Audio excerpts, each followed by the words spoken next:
A partir de agora, aqui na Brasil Atual, Colibri na Quarentena. Uma conversa com quem está envolvido em trabalhos de cultura e entretenimento em tempo de pandemia. Colibri na Quarentena, um momento para refletir e se reinventar, na música, no teatro, no cinema e em todas as expressões de arte. Olá pessoal, no programa de hoje vamos falar de rock and roll com o cantor, compositor e guitarrista Marcelo Gross, fundador da extinta banda gaúcha Cachorro Grande. Marcelo está lançando singles do seu terceiro álbum solo chamado Tempo Louco, um papo sobre as dificuldades desses tempos de pandemia, Beatles, rock brasileiro, política cultural, entre outros assuntos. Tudo online, em casa, na quarentena. Estamos em contato agora com o Marcelo Gross. Marcelo Gross é roqueiro, guitarrista, cantor e é um homem do rock brasileiro que vamos falar. Está lançando um trabalho novo, novíssimo, Tempo Louco, e está lançando singles, clipes, né? Aos poucos, como se faz hoje, lançando assim, em conta-gotas, né? O material, para depois lançar o álbum. Bem-vindo, Marcelo Gross, tudo bem? Tudo bem, tudo certinho. Como tá, Colibri? Tudo certo? Estamos aqui, a gente tem que responder sempre assim, estamos aqui na quarentena, blá, blá, blá, blá, blá, blá, blá, blá. Mas eu queria que você falasse que você, nesses tempos de quarentena, aí você estava com a família lá em Porto Alegre, né, Marcelo? Ficou com a família, isso é legal, né? Poder dar uma assistência Fiquei com a família. Lá.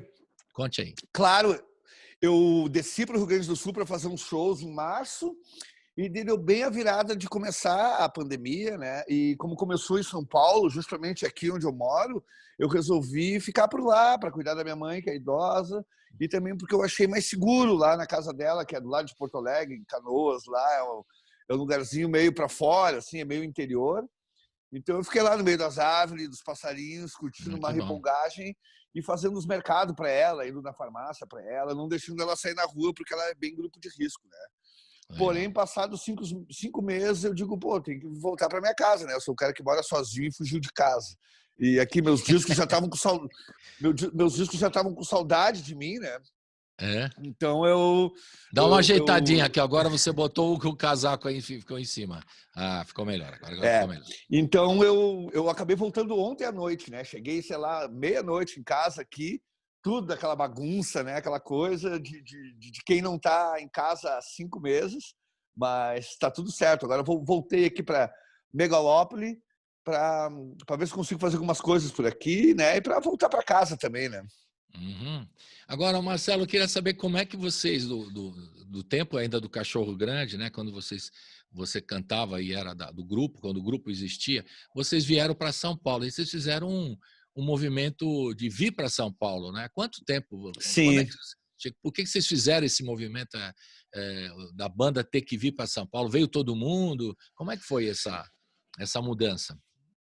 Sim, veio todo mundo, Colibri. Foi lá pelos idos de 2004. A gente tinha gravado o primeiro disco, né? E aí os clipes começaram a tocar na MTV. E a gente começou a vir aos pouquinhos para cá, vinha para cá, tocava para 50 pessoas, vinha para cá, depois tocava para 100.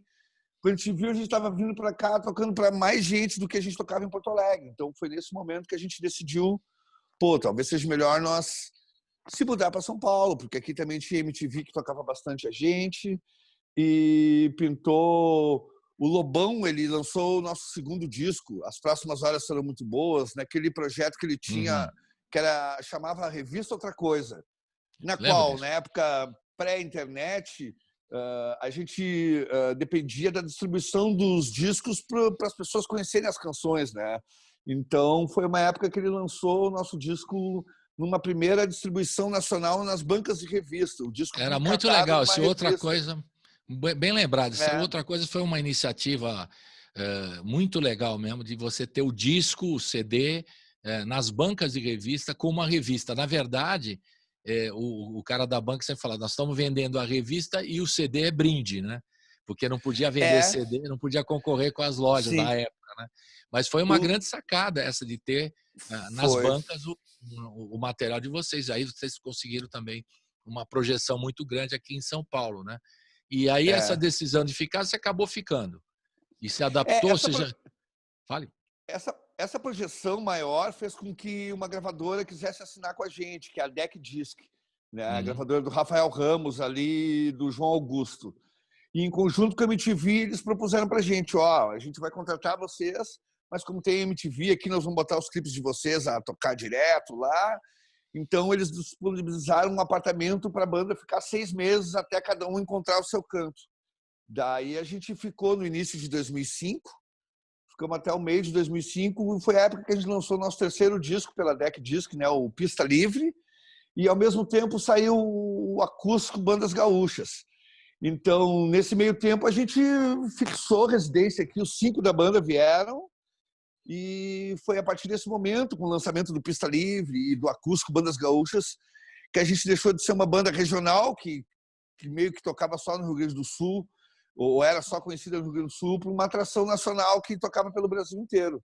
Esse foi o grande ponto de virada da banda, né? Que foi esse momento que a gente mudou para São Paulo, que a gente assinou com a DEC e que lançou esses 2 discos, né? O acústico Bandas Gaúchas com outros conterrâneos da gente, que é a banda Ultraman, Vander Wilner e Bideobaldi, junto com um disco que teve várias canções populares e que teve várias canções também tocando nas paradas da MTV lá em primeiro lugar, como Bom Brasileiro, Sinceramente, Desentoa, Você Não Sabe o Que Perdeu. Então esse disco marcou vários hits, além, lógico, da música que fez bastante sucesso da Acústico Bandas Gaúchas, que foi uma música que a gente contou com a participação do Paulo Miklos, né, dos Titãs, que é o Dia Perfeito. Então essa música tocou bastante. E a partir daí a gente fixou moradia em São Paulo e estamos aí há 15 anos. E o resto da banda ainda está em São Paulo ou voltaram para Porto Alegre? Como é que foi essa... depois que acabou o Cachorro Grande, acabou exatamente quando? Que ano que foi? Dia 13 de julho do ano passado, no Dia Internacional do Rock, a gente fez um show especial na nossa cidade natal, em Porto Alegre, na Opinião, 2 sessões lá, foi bem bonito. E os guris moram, o Beto, o vocalista, mora aqui, o Gordo, o tecladista, o Pedro Pelotas, mora aqui também, o Rodolfo se mudou para Portugal, o baixista, e o único que voltou para Porto Alegre já antes da banda terminar era o Gabriel, o baterista. Então, cada um foi para um canto, um para Portugal, mas a grande parte ficou em São Paulo mesmo, no Cachorro Grande. A gente ficou em São Paulo, e depois que a banda acabou, a gente fez alguns projetos juntos. O Pedro Pelotas, ele toca nas canções, né, do disco novo, Tempo Louco. Ele volta e meia também se apresenta comigo. E o Beto, no final do ano passado, a gente fez um projeto muito bonito. Quando o Abbey Road fez 50 anos, a gente fez um show especial no Sesc Jundiaí, comemorando os 50 anos do Concerto no Telhado, que a gente tocou na íntegra. E no dia que saiu, o dia que fez 50 anos com o Abbey Road, tinha saído, a gente também tocou o Abbey Road na íntegra. A gente montou uma banda ali, metade da banda solo dele, metade da minha banda solo, e fez o projeto. Ou seja, a banda acabou, mas volta e meia a gente faz algumas coisas juntos. Tem os encontros dos Beatles, do Beatlemaníaco, né? Que é bem legal, esses encontros comemorativos. Que une a rapaziada. É o que une a galera. E aí você ainda estava no Cachorro Grande quando você lançou o seu primeiro trabalho solo? É isso? Sim. O meu primeiro trabalho solo ele foi lançado em 2013. Ele se chama Usa o Assento para Flutuar. Né? Saiu num vinil duplo também pelo selo 180. E esse disco foi mais necessidade artística de que a gente tinha acabado de lançar um disco chamado Baixo Augusta, no qual não entraram muitas canções minhas. Eu tinha muita música boa engavetada e eu resolvi fazer ali. E logo em seguida, em 2017, eu lancei o segundo disco, o Chumbo e Pluma. Espera que eu vou pegar aqui para mostrar. Tá, vamos mostrar. O Chumbo e Pluma foi o segundo disco individual do Marcelo Gross. E Marcelo, aí, para quem já estão mostrando aí no YouTube, tá todo posado, tá posado na foto, bonitinho. Não, e aqui o disco duplo, bonitão. Ó, e você acha que a carreira... é legal, vinil transparente, bacana. E você acha que a carreira foi uma necessidade? Uma necessidade de você como artística mesmo, porque tem a banda, mas a banda estava rolando, mas você queria tocar, fazer o trabalho individual, né? Quer que eu faça a comparação com os Beatles, né? Porque o George Harrison tinha um monte de música, aí não deixaram. Aí teve que fazer porque no início da banda... Gostou? Gostou da comparação, Marcelo? Opa, me sinto lisonjeado. Porque no início da banda era mais eu e o Beto que fazia as canções, né? A partir, né, depois, sei lá, do quinto disco, começou a ficar mais democrático, todo mundo começou a apresentar ideias. Então eu, como escrevo muita música, começou a ficar apertado ali para me botar para fora tudo de legal que eu tinha. E para fazer esses conceitos diferentes, que era uma coisa muito individual minha, por exemplo, esse disco, o Chumbo e Pluma, o disco Chumbo é de rock and roll, o disco de Pluma é só baladas folk, com violão e orquestra, e uma parada meio Neil Young. Então, para fazer essas coisas, eu não conseguia fazer na Cachorro Grande. Não então, encaixava, não encaixava na banda. É isso.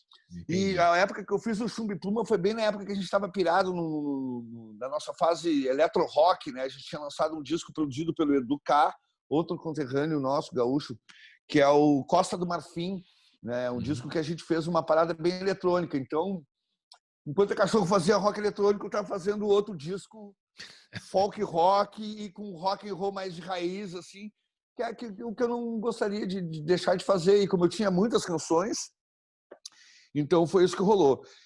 Portanto, agora o trabalho que eu estou lançando, que eu lancei já 3 singles esse ano. Tempo Louco. Esse sim é o meu primeiro trabalho fora da Cachorro Grande. Entendi. E, além de ser também o meu primeiro trabalho com a banda que já me acompanha há 2 anos, que conta com meus conterrâneos, assim como eu, radicados em São Paulo, Alexandre Papel na bateria e Eduardo Barreto no baixo.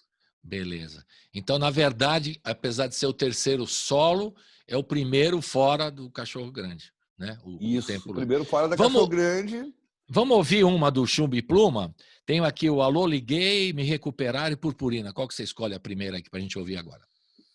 Pode ser Alô Liguei. Alô Liguei. Então vamos de Alô Liguei. Roda! Uhul! Alô Liguei.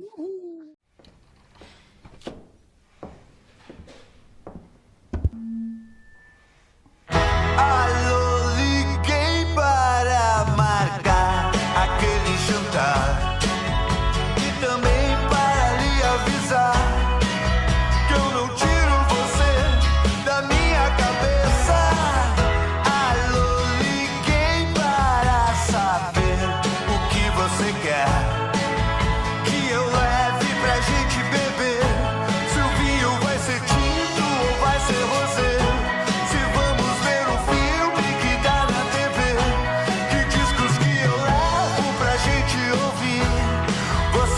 Mesmo que eu devo ir.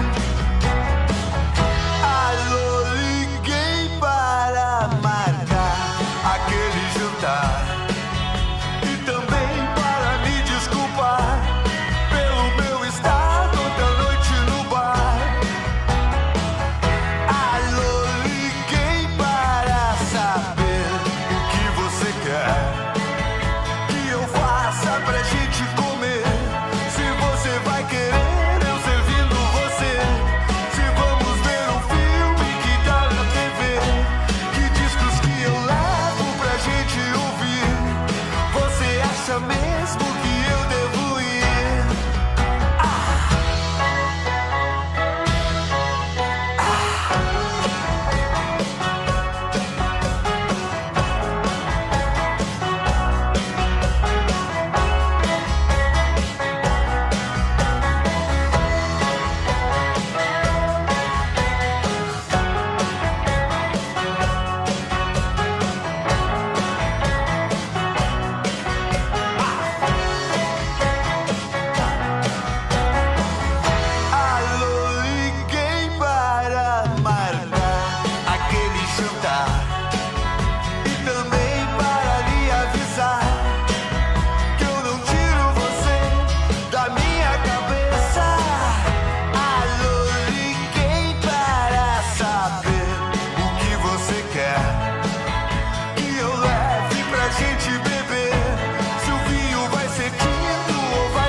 Estamos de volta aqui com o Marcelo Gross, o nosso querido roqueiro gaúcho, brasileiro, cantor, compositor, tudo isso, né? É muita coisa. Bitomaníaco também, demais.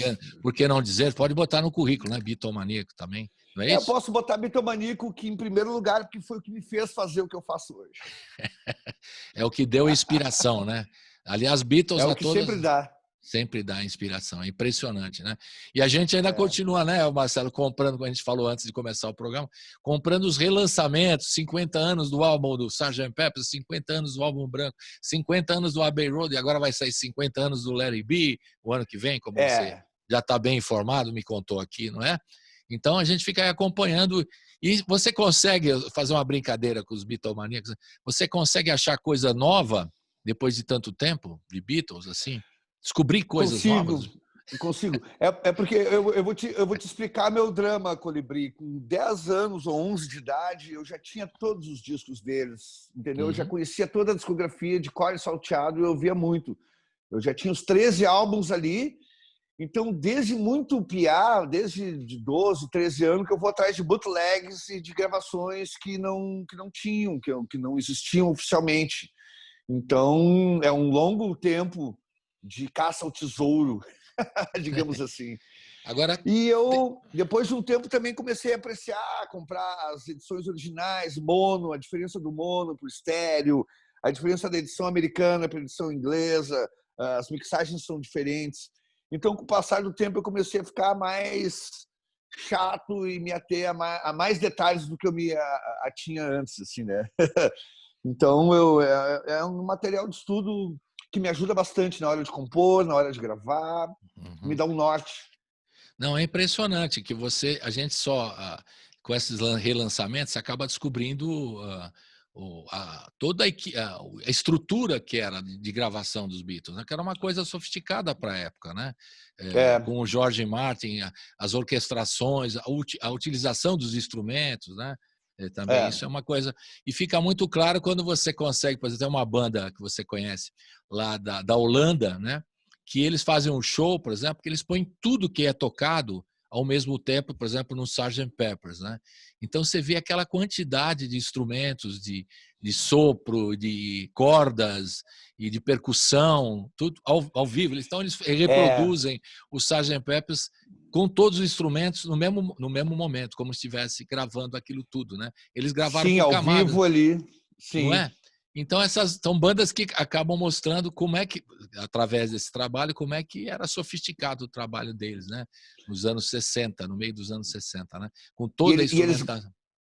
Eles gravavam muito bem, eles tinham os engenheiros de som, né? Eles têm que ser mencionados. Até o Revolver era o Norman Smith, que deixou os Beatles porque ele tinha descoberto uma banda nova lá que ele quis contratar e gravar. Uma bandinha desconhecida, que o nome era Pink Floyd. E depois que o Norman Smith saiu, entrou o Geoff Emerick, que tirou o som dos Beatles a partir do Revolver. O Geoff Emerick é um grande gênio, né, da monitoração de som ali. Ele era engenheiro de som dos mais legais. E com pouco recurso, eles gravavam com uma mesa de som de 4 canais, né? Eles tiraram, além de conseguir fazer todos aqueles overdubs, o som que eles tiravam era muito, muito bonito, né? Um som de baixo, de bateria, muito bicudo, muito característico dos Beatles, que meio que só eles tiravam, né? Com essa equipe, que era o Ken Scott, que era o auxiliar de engenheiro de som, o Geoff Emerick e o George Martin. Esse time dos Beatles é uma coisa muito, muito bacana, assim, que tirou sério, aquele som que a gente, tipo, tu deve ter essa impressão também, a gente ouve 1000 vezes e está sempre achando um detalhe novo, né? Tá sempre achando uma coisa que o cara não tinha se ligado antes. Então é muito rico, né? Agora, Marcelo, isso tudo transpondo para cá, para os dias de hoje, né? Cada vez mais importante o músico também lidar e ter profissionais na área de engenharia de som e tal, para reproduzir um som que você quer. Por exemplo, você compõe, você faz normalmente na guitarra, é isso, a canção, ou no violão e tal, basicamente. É isso? No violão e na guitarra? Eu faço no violão e eu tenho, tipo, no início eu usava um gravador de 4 canais para gravar, daí o violão, daí eu fazia o arranjo de baixo, bateria e guitarra. Até vou te mostrar aqui rapidinho. Tá bom, enquanto ele vai mostrar aqui, a gente está comentando aqui, ó, já tá na mão, olha aí. É um porta-estúdio, não é isso? Eu gravava nesse Porta Studio aqui, ó. Um canal para cada coisa. Para quem está no YouTube, está vendo, e eu vou descrever do pessoal da rádio, são 4 canais, e ele grava num cassete. Num cassete. Violão e voz nesse, baixo nesse, bateria nesse, guitarra nesse. Pronto. Então eu compunha música no violão, gravava aqui, isso antigamente, né? Tenho 1000 fitinhas de canções da Cachorro que eu arranjei aqui. Depois eu passei por um igual a esse, só que digital, sem fita. Mais caprichado, mais digital. Depois, lógico, eu botei um programa no meu computador, né, para fazer as demos caseiras. Mas daí no computador eu tenho que ligar a placa de som, ajeitar o microfone, não sei o quê. Daí agora eu estou gravando num programa que eu botei no meu próprio celular. Mas, enfim, como tu disse antes, é importante, quando tu vai gravar a música no estúdio, que os técnicos tenham a informação de como gravar rock and roll, sabe? Não pode gravar rock and roll num estúdio que está ali gravando, sabe, axé, samba, gospel, sertanejo, que o cara faz uma gravação padronizada, né, Colibri? Então, essa galera de, por exemplo, de eu ter os meus King Scott e Geoff Emerick foi uma coisa que eu sempre procurei, sabe? De ter os caras que saibam tirar aquele som de rock and roll, que tu mostre, eu sei como chegar nisso. De tu gravar a bateria mais estourada, mais distorcida. A gente gravou esse disco, né, com a banda tocando ao vivo, só que com os instrumentos separados, mas a gente estava tocando junto, porém a bateria vazava na guitarra, a guitarra vazava no pé de baixo, então isso dá aquela cola que fica meio com esse som de rock and roll, esse som meio anos 60, que se for gravar num estúdio padrão, eles vão dizer, não pode vazar aqui. Mas esse vazamento que dá aquela coisa, se for ouvir as baterias isoladas do John Bonham, por exemplo, tu vai ouvir um pouquinho de guitarra, se tu separar os instrumentos dos Beatles, tu vai ouvir um pouquinho dos outros instrumentos. Entendi. Então, o que não pode acontecer é limpar demais e o som ficar clínico, ficar asséptico. O rock and roll ele tem que ter essa sujeirinha, sabe? Claro. Então, eu tenho muita sorte de trabalhar com o pessoal do Estúdio Clandestino ali, que é o Kaique Duran e o Cláudio Moco. O Estúdio Clandestino é aqui na Rua Augusta, onde eu moro também, algumas quadras aqui de casa. E, portanto, eu tive a sorte de contar com um time de especialistas ali que me proporcionou tirar esse som de rock and roll. Então, fazendo a transposição da coisa dos Beatles para a preocupação sua no som de hoje, de ter técnicos, engenheiros de som para entender o seu som e fazer uma coisa. Agora, vocês do Cachorro Grande antes, ou agora na carreira solo, Marcelo, vocês tiveram o George Martin, não? Porque o George Martin também não é fácil achar por aí, né? Não, a gente para comparar, um produtor que tem essa característica de orquestrar, ou de organizar, de ajudar a separar as coisas, enfim, valorizar o trabalho do artista. Porque ele fazia isso. Como o George Martin, não, porque o George Martin ele fazia os arranjos de orquestra, né? E a gente teve o nosso produtor do primeiro disco, foi o Thomas Dreyer, né? Que ele fez bastante coisa de efeitos de som. O nosso segundo disco foi autoproduzido, Próximas Horas nós mesmos produzimos. E a partir do terceiro disco até o quinto, a gente foi produzido pelo Rafael Ramos, que ele meio que ele ouvia o que a gente queria e traduzia aquilo, sabe? Até tinha músicas, tem uma música no terceiro disco chamada Interligado, que eu fiz uma simulação de arranjo de orquestra nas fitinhas ali, né, fazendo com a guitarra, o que seria uma orquestra. Ele não é o George Martin que escreveu, mas ele chamou um grande cara lá, o J. Moraes, do Rio de Janeiro, que já trabalhou com um monte de gente, e fez o arranjo de orquestra e proporcionou para a gente gravar aquela música com uma orquestra bem bacana. Então, de certa forma, ele foi o George Martin, né, de outra maneira. Naquele momento. Ele cumpriu o papel, ele não escreveu, mas ele, não, vocês vão ter a orquestra de vocês aqui. Então, ele, de certa forma, também foi. E a partir do quinto disco a gente se autoproduziu, sendo que os dois últimos, que é o Eletromod e o Costa do Marfim, foram produzidos pelo Educar, nosso conterrâneo gaúcho, que ele tinha essa parada, essa informação mais de misturar música eletrônica com rock and roll, coisa que bandas que a gente admira muito fizeram na virada dos 80 para os 90, bandas como Stone Roses, Happy Mondays, Primal Scream. A gente queria muito há tempo fazer isso, mas a gente não tinha propriedade para tirar aquele som, para fazer a mistura de house e de música eletrônica junto com o rock, da maneira que ficasse como os gringos fazem ali, só que com a gente cantando em português, que foi uma mistura inédita no rock brasileiro. Aquilo aconteceu naquela virada, mas ninguém no Brasil fez aquilo. Então a gente achou que tinha uma brecha de vamos nós fazer. Tardio, mas também a gente botou elementos atuais e ficou bem bacana. Portanto, um George Martin mesmo a gente acabou nunca tendo. Gostaria de ter, mas tem. Agora, só antes da gente ouvir mais uma do Chumbo e Pluma, a gente vai ouvir até chegar no Tempo Louco, no mais recente trabalho, só para citar que eu falei, mas não dei um nome, que eu esqueci.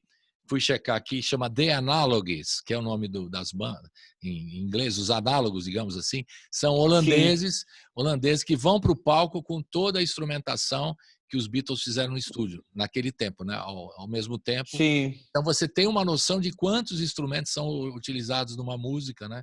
Principalmente Sgt. Pepper e outros. Você vê a riqueza que é o trabalho de produção, né? Mas aí você tem a noção, porque ele põe todo mundo ao mesmo tempo tocando vários instrumentos e tal. E compõe. É muito legal para ter essa noção, né? De como era. Por conta disso que os Beatles pararam de fazer shows, né? Eles não conseguiam reproduzir o repertório do Sgt. Peppers ou do Magical Mystery Tour ao vivo. De vez em quando o Paul McCartney traz um trio de sopros para fazer algumas canções, né? Ele foi até legal. A última vez que ele veio aqui a São Paulo, ele fez isso. Ele botou um trio de sopros, que já tem certas músicas que não dá para fazer no teclado, né? Fica mais legal com sopros mesmo. Então, até dá. E eu sempre falava, mas será? Quando eu via os outros shows anteriores do Paul, eu digo, poxa, será que o Paul não tem dinheiro para botar um sopro lá que tem que fazer o tecladista naquele teclado bagaceiro? Deu tanto reclamei que no último show que ele fez, vendo? Ele tava ali com os ele falou assim, Marcelo Gross. Aí eu fiquei ouvindo o Marcelo Gross reclamar e fiz. Chegou meus ouvidos que o pessoal tava reclamando ali na Rua Augusta, eu vou botar os corneteiros. O pessoal da Augusta tava reclamando. O pessoal das esquinas do boteco ali, o Marcelo Gross ali, estavam reclamando. Eu digo, não vou fazer. Aí eu falei, vou fazer, vou botar um trio pelo menos para ele ficar menos chateado. Eu também. Esse é típico de bitomaníaco, né? Que quer o som que tinha no disco. Às vezes o cara não consegue, né? Vamos ouvir mais uma do Chumbo e Pluma? Tenho aqui Me Recuperar e Purpurina. Qual que você escolhe agora? Pode ser Me Recuperar. Então vamos de Me Recuperar. Roda! Uhul! Feito! Me Recuperar.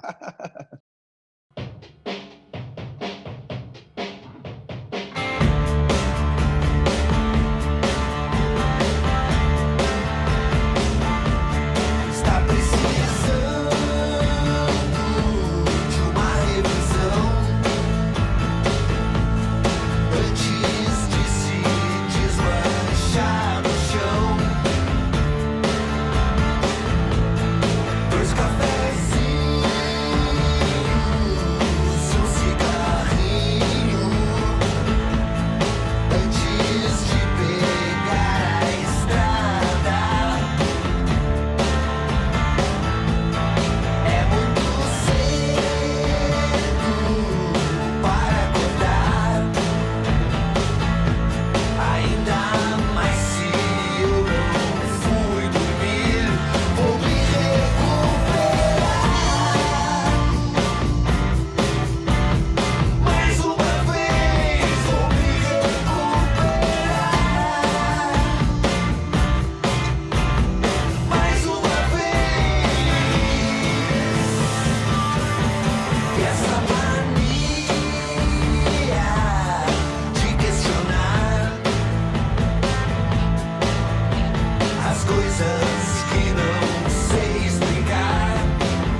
Estamos de volta com o Marcelo Gross falando do próximo trabalho, não, já do lançamento do Tempo Louco, que é o terceiro, para explicar, é o terceiro disco solo dele, sendo que é o primeiro, de fato, solo, fora do Cachorro Grande, da banda Cachorro Grande, de tanto sucesso. Agora é o primeiro, na verdade, é considerado, então, o primeiro solo, digamos assim, né? É o Digamos primeiro assim. de uma nova, é o primeiro de uma nova fase. De uma nova fase. Agora, ô Marcelo, de tanto tempo que vocês têm do rock gaúcho e tal, você tem acompanhado também a cena gaúcha de rock lá em Porto Alegre? Você esteve lá agora, na pandemia, cuidando da sua mãe e tudo mais, você ficou lá um tempão. E você tem acompanhado? O que mudou dos tempos de Cachorro Grande para hoje na cena de música em geral, em Porto Alegre e no Rio Grande do Sul?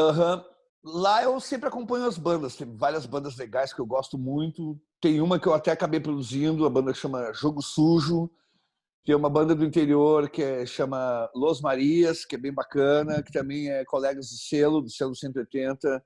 Tem uma outra banda chamada Yellow Boulevard, que é um clima meio São Francisco. Tem as bandas antigas, os meus grandes amigos amados, né? Tem um amigo meu lá que é o vocalista da Bedelbalde, o Carlinhos Carneiro. Ele está sempre envolvido em vários projetos, sempre fazendo muita coisa legal, sabe? Eu gosto muito dessa galera que está sempre lançando som autoral novo, né? E o Carlinhos, ele é incansável. Ele tem um projeto chamado Coração de Búfalo e tem outro projeto chamado Beef Simples, além do Império da Lã.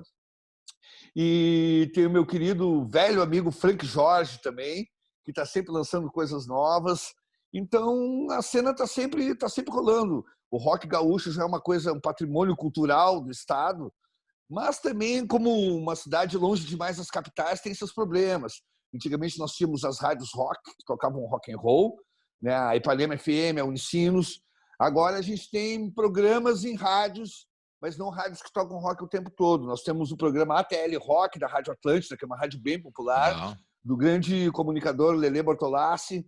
Nós temos um programa chamado Sete Guaíba, na Rádio Guaíba, que também é outra rádio popular. Todo dia 7, né, naquele horário bem de pico, assim, a Camila Diesel toca as bandas locais, tocam os trabalhos novos dos artistas gaúchos. Então, e tem a Rádio Cultura lá também, que sempre toca. Então, essas rádios, né, apesar de não serem segmentadas para tocar rock and roll o tempo inteiro, como era outrora a Rádio Ipanema e a Rádio Unicinos, elas dão uma força para movimentar a cena, né? Pô, ter um espaço para as bandas mostrarem seu potencial é sempre crucial para a cena dar aquela esquentada, né? E fora do rock, assim, isso. da música em geral brasileira lá do Rio Grande do Sul, o que você destacaria também, que você gostou, curtiu ouvir e tudo mais? Tem os artistas mais antigos da dita MPG, né, que é a música popular gaúcha, como se fosse uma MPB gaúcha, né? Sim. Então eu gosto bastante dessa galera das antigas lá, o Bebeto Alves, o Ney Lisboa. Ney Lisboa é um dos meus compositores brasileiros favoritos. Eu sou louco pelas letras deles, elas são muito inteligentes. E agora, no fim do ano passado, ele disponibilizou a discografia dele inteira no Spotify, então veio um redescobrimento da obra dele, né? O pessoal mais novo está ouvindo agora. Então é isso também. Também tem a cena, mas também a necessidade de alguns de virem para São Paulo, como vocês fizeram esse caminho, né? De vir para São Paulo, né? Tem essa coisa, se a gente não tivesse vindo para São Paulo, provavelmente a banda teria meio que acabado ali, sabe? Porque tem bandas que ficam por lá disputando o Campeonato Gaúcho, ou seja, tocando só no interior e ficando só no Grenal, só no Grenal. Só no gauchão. E tem bandas que peitam de vir para São Paulo. Teve várias bandas que peitaram vir para cá. Por exemplo, a Fresno. Tinha uma banda bem bacana também que se chamava Pública.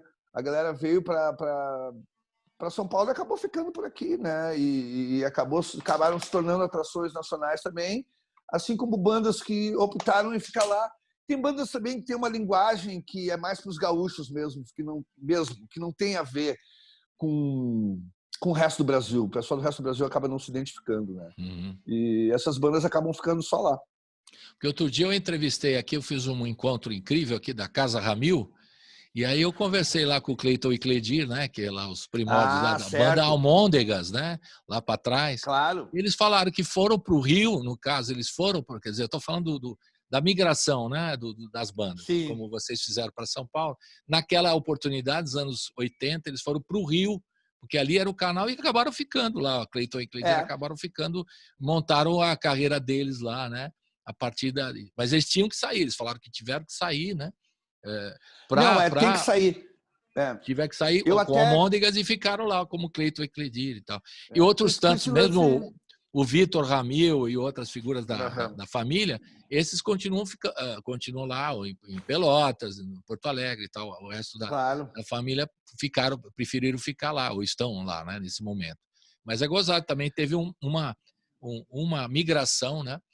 Interessante notar. Só que eles foram, na época, era o Rio de Janeiro, porque tinha as grandes gravadoras estavam lá, né, o Marcelo? E aí era uma forma deles também poderem divulgar o trabalho. Agora, tem uma figura emblemática do som gaúcho, que é Júpiter Maçã, certo? Então, eu queria que você falasse um pouquinho, que você tocou com ele também, né? E ele sempre, quando se fala da história da música gaúcha, os gaúchos, até o Felipe Cato esteve aqui comigo e falou: ó, Colibri, o Júpiter Maçã. Aí, o Júpiter Maçã, sempre me lembro o Júpiter Maçã. Eu queria que você falasse um pouquinho dele, que era uma figura bem rock and roll, né? Digamos assim, psicodélica.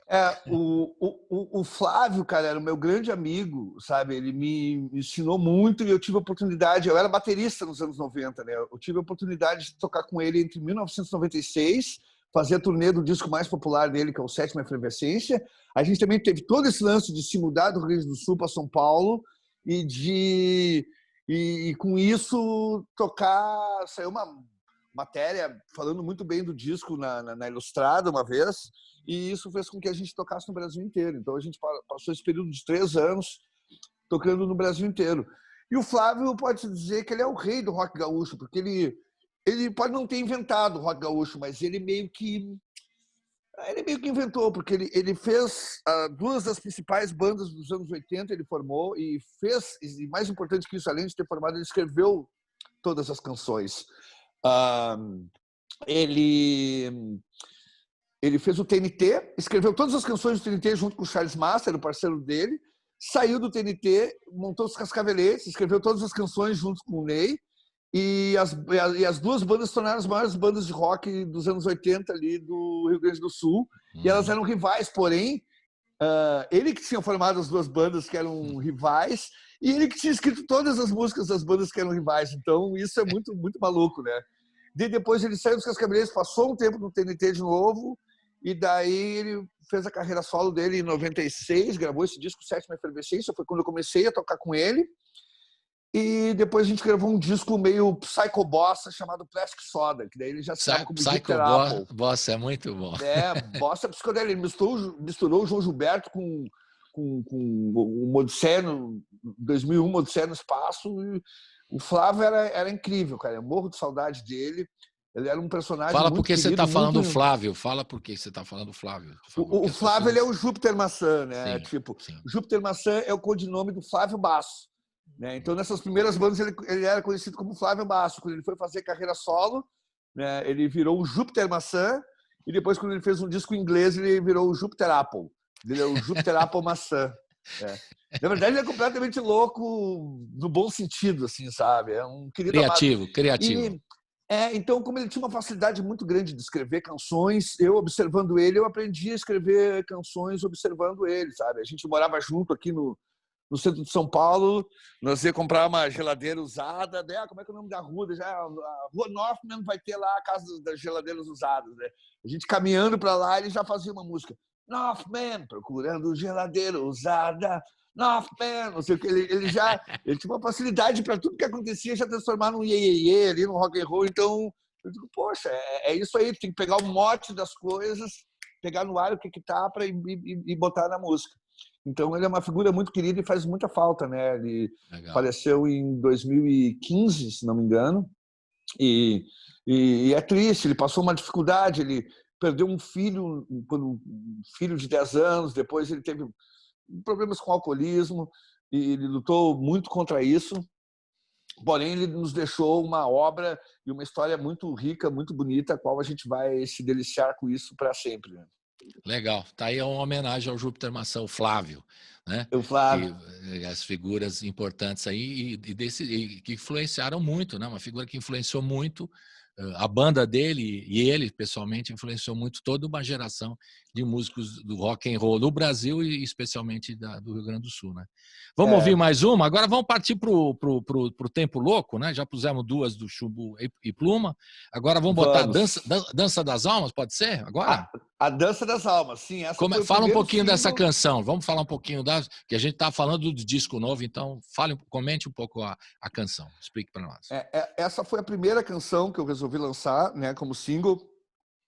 Ela tem uma influência de música indiana ali.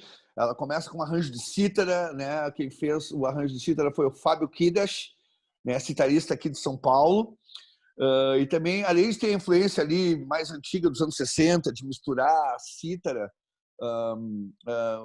no riff de guitarra, quem me influenciou foi uma banda dos anos 60 chamada The Yardbirds, que tinha como guitarristas nada mais, nada menos com o Jeff Beck, o Jimmy Page e o Eric Clapton, né? Que foi a banda que meio que lançou esses guitarristas. Yeah. Então, essa coisa dos riffs em acorde menor, meio indiano, foi dali que eu tirei. E a canção tem essa parada, né, de mistura de música indiana com power pop, que é uma coisa influenciada por uma banda inglesa que eu gosto muito, que se chama Kula Shaker, né? E é isso, daí deu super certo fazer esse crossover, né? E essa é uma das músicas do trabalho novo que eu mais gosto, e por essa razão eu resolvi lançar ela como primeiro single, né? E daí o pessoal do Rio Grande do Sul, lá, o Tavares Balboa, fez esse lyric vídeo, né? Que na verdade foi uma mistura, um lyric clip, meio clipe e meio lyric vídeo. E ficou muito bacana. Então vamos rodar agora a Dança das Almas do disco Tempo Louco, que o Marcelo Gross está lançando agora. Roda! Yeah!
passar.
Você está ouvindo Colibri na Quarentena.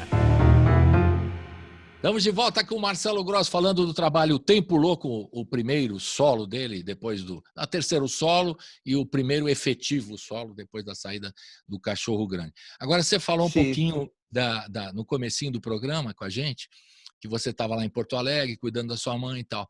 E a gente tem que falar da pandemia, né? Não tem como. Como é que você está encarando tudo isso?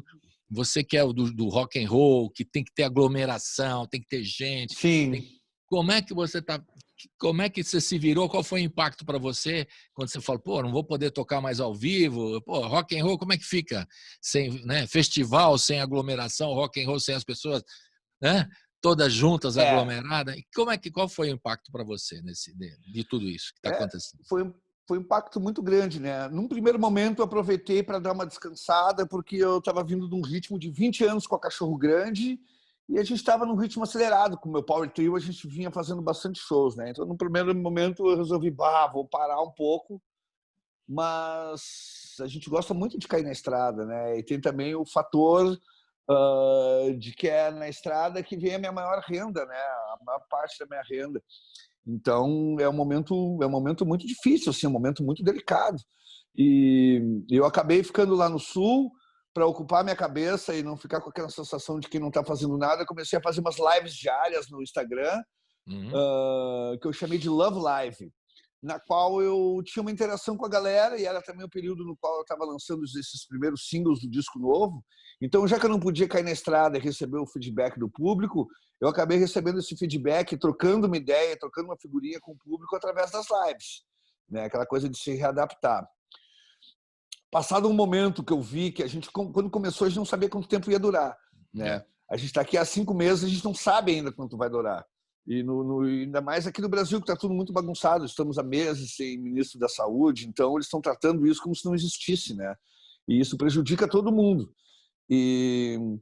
E depois de 2 meses que eu vi que não ia voltar show, eu fiz uma campanha de crowdfunding para a galera dar uma contribuída ali, porque afinal de contas eu estava prestando um serviço. Toda noite, à meia-noite, eu estava ali, em ponto, fazendo um programa de 1 hora, tocando canções da Cachorro Grande, tocando minhas canções, tocando músicas que a vida inteira eu quis cantar e achei que era uma boa oportunidade de eu escrever a letra ali e fazer para a galera, falando merda, tocando vinil no negócio. Então, isso meio que me divertiu durante um tempo.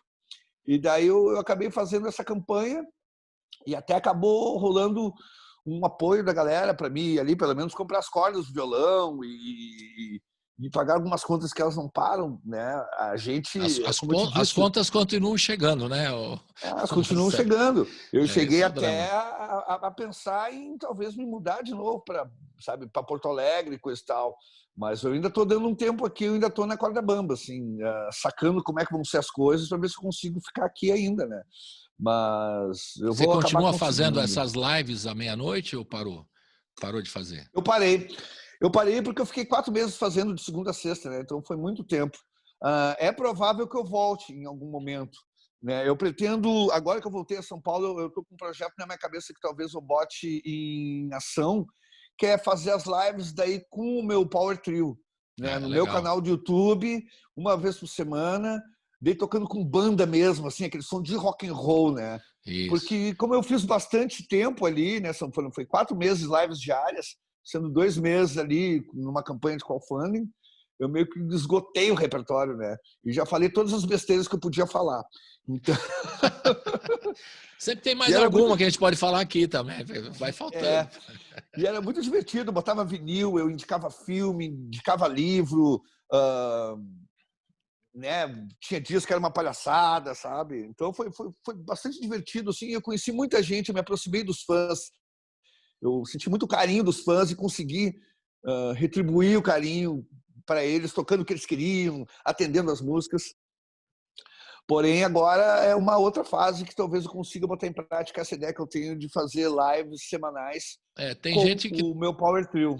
Tem gente, algumas bandas estão fazendo num ambiente seguindo o protocolo e tal, saudável, essa digamos, ideia, né? E vai para um estúdio, tem estúdios aí que estão se organizando para isso, tudo feito direitinho e tal. Aí vocês vão lá, os técnicos preparam para você o som e o lugar para fazer a live, o ambiente, o cenário, enfim, tudo.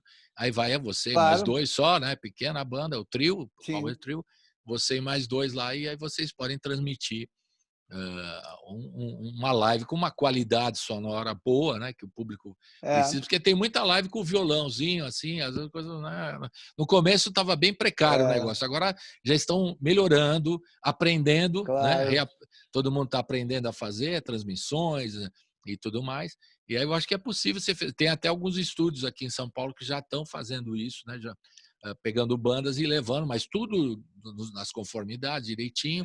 Os caras preparam antes, né? Aí vai lá, você faz, tal hora, põe no ar e transmite o show. Só que o problema, isso é legal, mas o problema é como é que você vai gerar receita, né, Marcelo? Essa questão dos artistas, essa é a grande questão. Como é que vai fazer? Então estão fazendo o QR Code ali no Vivo, pedindo para contribuir na conta dos dados bancários para ajudar, crowdfunding, como você está fazendo também, mas é complicado isso, né? Não é muito fácil. É complicado porque não se organizou ainda isso. Né? E não gera a receita que tu ia ter fazendo um show com o público, né? Porém, tu tá ali abastecendo o público com a tua arte e tem uma galera que contribui, né? Mas, como eu disse, não é isso que vai fazer o verão do cara, né? Não é isso que vai pagar todas as contas. Porém, a gente vai tentando o que dá para ver o que rola, né? Para não precisar fazer outra coisa. E a gente vive num país muito ingrato, né, Colibri? Se os caras que têm pequenas empresas não estão tendo apoio, imagina nós músicos, né? E toda a área que trabalha com o setor cultural, né?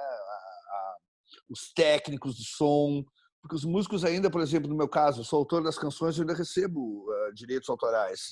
Mas o pessoal que trabalha ali, o iluminador, técnico de monitor, técnico de mesa de som, road, agora saiu a lei Aldir Blanc, que vai contemplar mais o pessoal que não tinha o requerido o auxílio emergencial. Porém, todo mundo requisitou o auxílio emergencial, né? Então é um pouco complicado. Vamos ver se essa lei Aldir Blanc dá uma desafogada na vida do pessoal.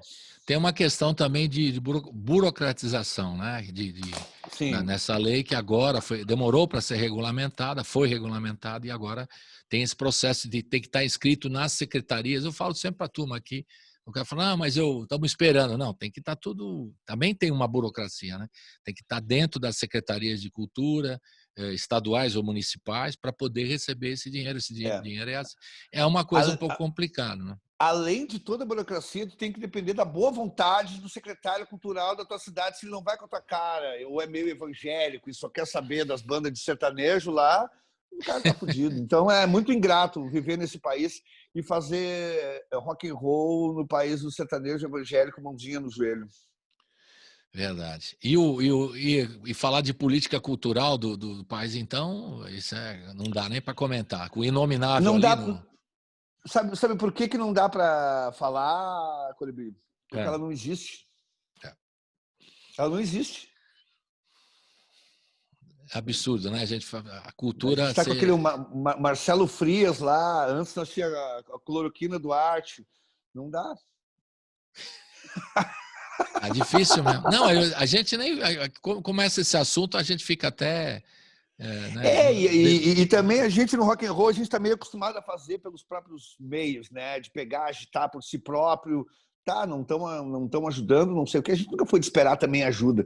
E desde o começo da banda, lá no Cachorro Grande, há 20 anos atrás, a gente nunca teve ajuda da parada cultural, nunca teve projeto cultural direcionado por rock and roll, sempre foi uma coisa mais direcionada para MPB, para aquela coisa mais música brasileira, entre aspas, né? Então o rock and roll sempre foi meio, né, caminhou pelas beiradas ali e fez acontecerem as coisas por mérito próprio e por esforço próprio, né? Nunca dependeu muito de projetos culturais ou de programas do governo, né? Então a gente está meio acostumado a essa pedreira. Vamos ouvir mais uma do Tempo Louco? Carnaval? Pode ser o Carnaval? Fale um pouquinho de Carnaval.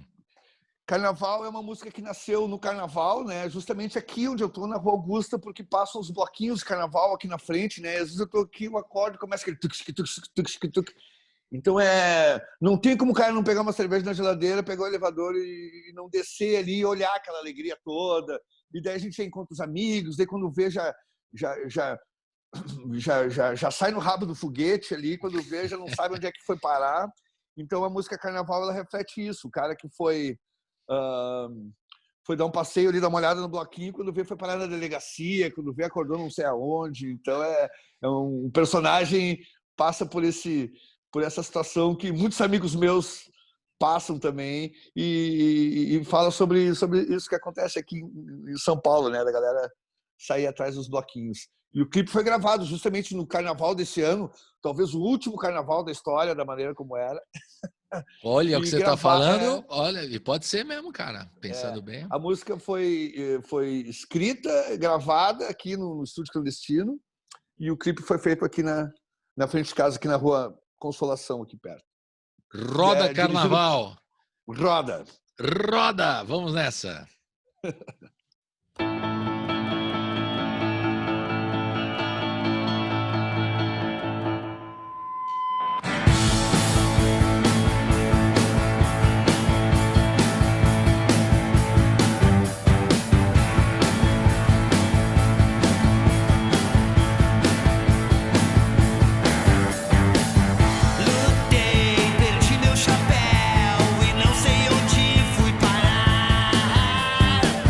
Só sei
Estamos de volta com o Marcelo Gross aqui no último bloco para falar um pouquinho desse trabalho dele, o Tempo Louco, que é o mais recente trabalho, que ele está lançando os singles, né? O que eu falei também antes, você está lançando aos poucos, essa é um método, é uma estratégia que tem que se fazer, mesmo nesse tempo de pandemia, você está lançando o disco, tem que lançar faixa por faixa, não se lança mais o álbum completo, então, como é que é? Qual é a estratégia que você faz?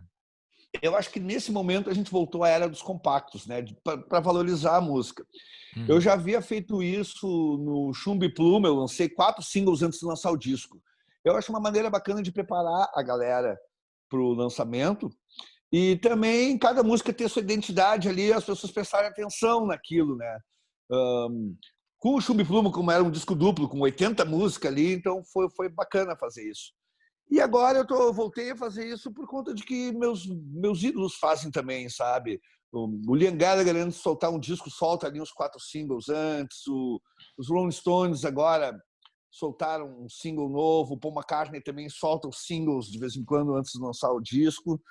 E eu acho uma maneira bacana. Nos anos 60 era assim que funcionava, antes da popularização do long play, né?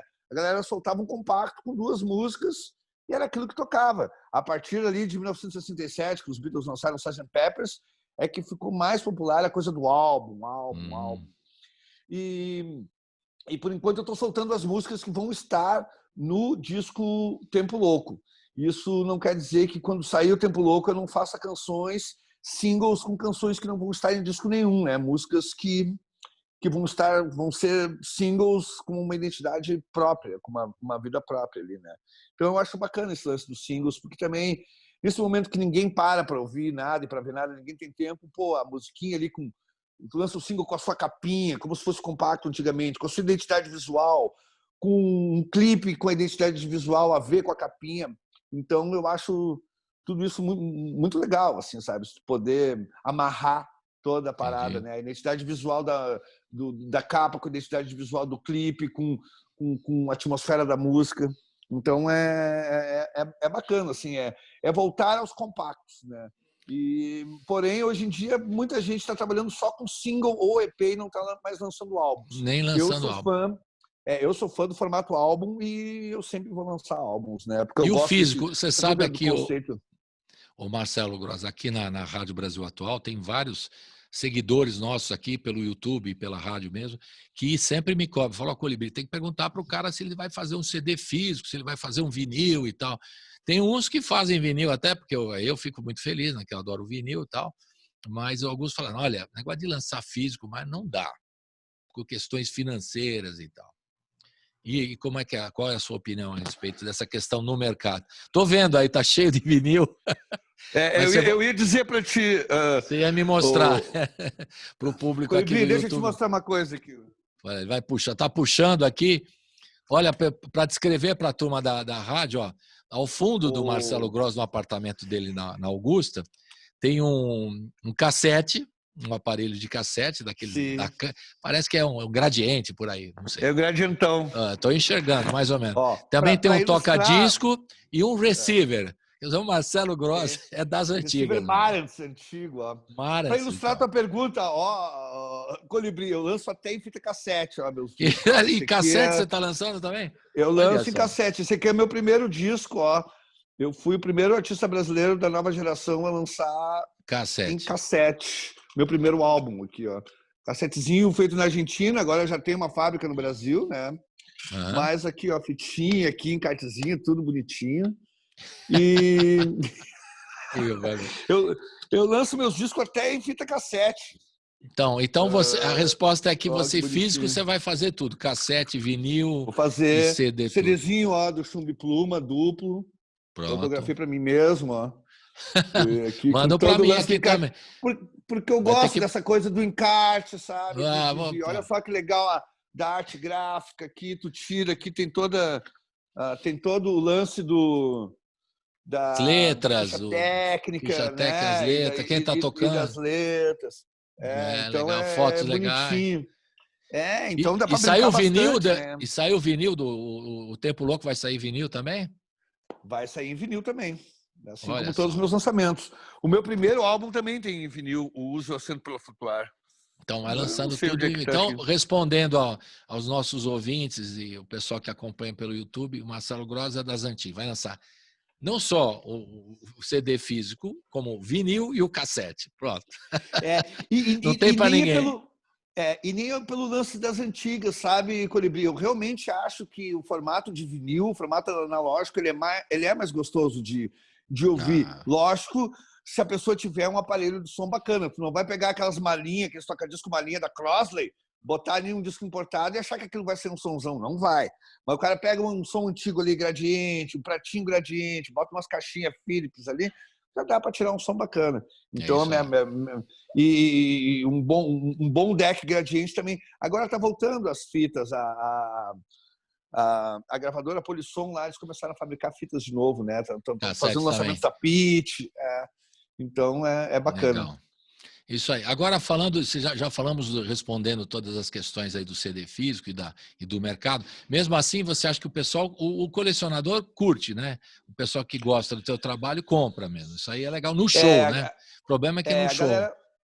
galera compra no show e compra da gravadora também, compra fora do show.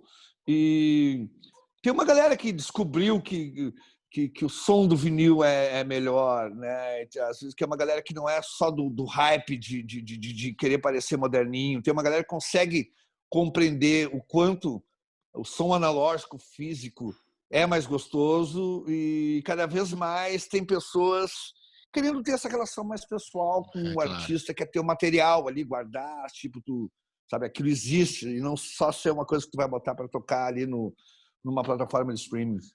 Agora, Marcelo, no finalzinho eu queria saber, você, quando o sujeito lança um trabalho solo, né, também tem vontade, depois de mostrar o seu próprio trabalho individual, como você fez o Chumbo e Pluma, quer dizer, a coisa mais rock and roll, a coisa mais acústica, um novo disco que você está lançando agora, O Tempo Louco, também tem às vezes uma vontade de fazer outras experiências com outros artistas, duplas, encontros e tal. Você está pensando alguma coisa assim aí nos próximos trabalhos? Está batendo bola com alguém, tocando com alguém? Quem que você está já conversando para fazer novos trabalhos? Você tem essa vontade de fazer parceria com outro cara que você estava na banda, não dava e tal, Sim, agora você está sozinho, eu quero me encontrar com não sei quem, quero fazer com esses caras que você admira aqui em São Paulo ou no Brasil todo. Tem algumas ideias por claro, aí? claro. Tem um cara que eu gosto muito que eu estou conversando. A gente ficou de se encontrar em São Paulo depois da pandemia. E eu não sei se vai dar alguma coisa, mas Pode eu falar vou o nome levar. ou não? É proibido? Eu até posso, ainda não vai acontecer, né? É só depois da pandemia, a gente não sabe nem se vai acontecer, porque não sabe Pois se vai terminar a pandemia, né? Mas a gente está conversando ali e a gente, lógico, quando for, ele me convidou para ir na casa dele lá, tomar um vinho, lógico, quando for lá eu vou levar o violão, que é o João Ricardo dos Secos e Molhados, que é um cara que eu admiro É muito, legal. Aí. um compositor maravilhoso, né? Que é a música dos Secos e Molhados, foi ele que escreveu, né? O É. conceito dele, né? Então ele é um cara. E tem um cara do Rio Grande do Sul lá que eu já fiz uma parceria para uma música, para o meu disco novo, que é o Charles Master, um dos fundadores do TNT, junto com o Flávio Basso, né? Que é um cara bem bacana, bem clássico lá do Rio Grande do Sul. Né? Então tem essas coisinhas rolando. Então vai pintar umas parcerias novas aí, aguardem, né? Marcelo É, Gross com novas parcerias. Porque sempre tem essa vontade, né? Quando você está o trabalho individual, fala, pô, mas sempre quis tocar com não sei quem, queria saber, fazer um som com o cara e tal, né? E aí tá. é Esse momento é. o cara que eu Fale. adoraria tocar, mas é quase impossível, é o Caetano Veloso, né? Que é o meu maior ídolo brasileiro. Pois é, pô. Só Mas dá um isso toque é lá, liga. Ele tá fazendo quase até live impossível. agora, pô. É. De repente O você liga Caetano, lá ele para. é.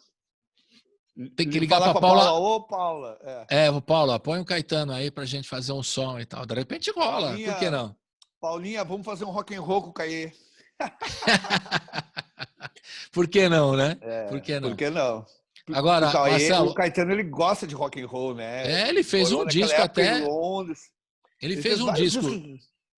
Power Trio e tudo, né? O Estilo todo. C e depois o Abraçaço também são discos de rock, né? Discos de rock mesmo, verdade, verdade. É. Agora, Marcelo, para a gente acompanhar o seu trabalho, para quem está nos ouvindo agora, no finalzinho, antes da gente tocar As Lágrimas, que é mais uma faixa do Tempo Louco, né? Mais um single do Tempo Sim. Louco, que a gente vai encerrar aqui. como é que a gente faz? Como é que a gente entra em contato com o Marcelo Gross? Eu quero que ele faça uma live para não sei quem aqui. Dá o caminho das pedras para a gente aí, por favor. Maravilha. Eu vou dar o contato das minhas redes sociais, que é o Instagram, @MarceloGross. Eu tenho meu site, que é marcelogross.mus.br. Mus de música, né? Certo. De músico. Marcelo Gross, 2 S, por favor, né? Não é isso? É. E daí tem o Facebook, da fanpage, que é Gross Songs, tudo junto, né? E o meu canal do YouTube, que a galera pode se inscrever lá, as novidades sempre saem por lá. E minha página do Spotify, que a galera pode seguir também. Então, esse é o caminho das pedras. E é só entrar em contato, inbox, por qualquer uma dessas redes que eu estou sempre lá. Ou o pessoal da minha equipe está sempre lá, ou eu, ou o pessoal da equipe responde, claro. Se eu quero comprar o cassete do Marcelo Gross, agora essa é boa, hein? Como é que eu faço? Entra em contato com o quê? Como é que eu faço? Entre em contato comigo ou com o selo 180, selo 180.com, é o nome do meu selo. Lá tem o cassete, tem o vinil, tem o CD. Tá tudo lá. E tem também uma loja que chama produtooficial.com, que lá, além de vender meus CDs, cassete, LPs, eles vendem umas camisetas personalizadas também do Chumbo e Pluma. Legal. E também vai ter também do Tempo Louco, breve, né? Claro. Vai ter, em breve. Né? Então tá. Para a gente encerrar, então, a gente vai ouvir As Lágrimas. Fala um pouquinho, até li que você falou que As Lágrimas não tem nada de assim da pandemia. Tem alguma coisa com a pandemia, As Lágrimas ou não? Não tem, mas veio a calhar. A música fala das lágrimas como uma coisa de desafogamento e não uma coisa triste, né? Que as lágrimas levam a nossa angústia embora. Então, as lágrimas, no caso dessa música, não tem uma conotação de tristeza, ela tem uma conotação de alívio, né? De a gente chorar mesmo. Desaguar e para poder começar um novo momento, uma nova história. E ela é um clima bem alegre, a música. A gente contou com a participação de um naipe de sopros da banda Neurozen, né? O André Knobel no saxofone, o Paulo Pisolino no trompete. Contamos também com a participação do meu velho compadre de Cachorro Grande, o Pedro Pelotas, tocando órgão Hammond, né? Um órgão daqueles antigos mesmo, que a gente gravou no estúdio Orramel, aqui em São Paulo. Né? O resto da música foi gravada no estúdio clandestino, com a equipe do estúdio clandestino. E eu estou super feliz de botar essa música na roda. Assim, ela tem um clima meio Jovem Guarda, meio soul music. E eu estou tendo um feedback muito bacana do pessoal. Assim, o pessoal curtiu bastante. E para encerrar, Marcelo, você está escrevendo sobre a pandemia ou você espera... Não quer escrever sobre esse assunto? Vai esperar um pouquinho. Temas, né?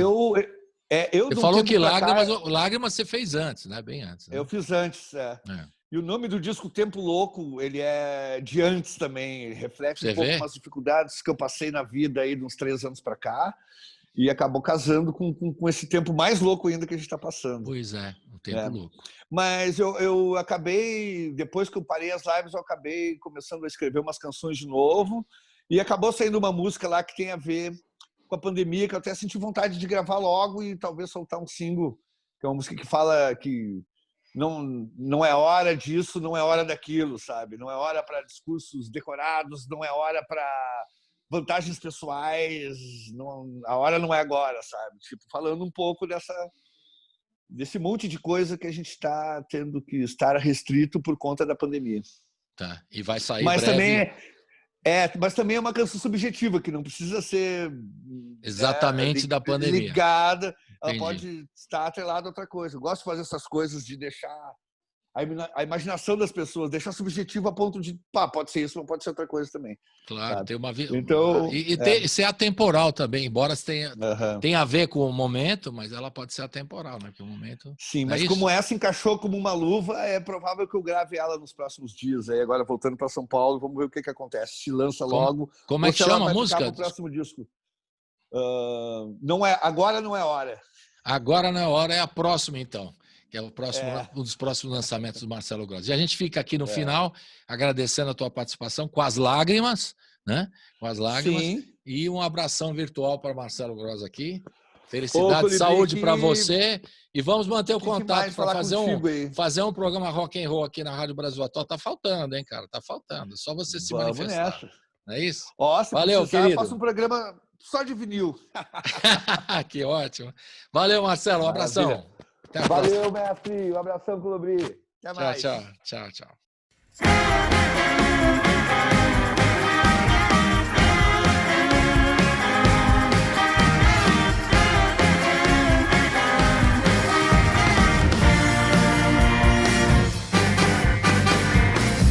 As lágrimas de quando você chora se vão com a correnteza que leva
O programa termina aqui, mas a programação da Rádio Brasil Atual segue com a Hora do Rango.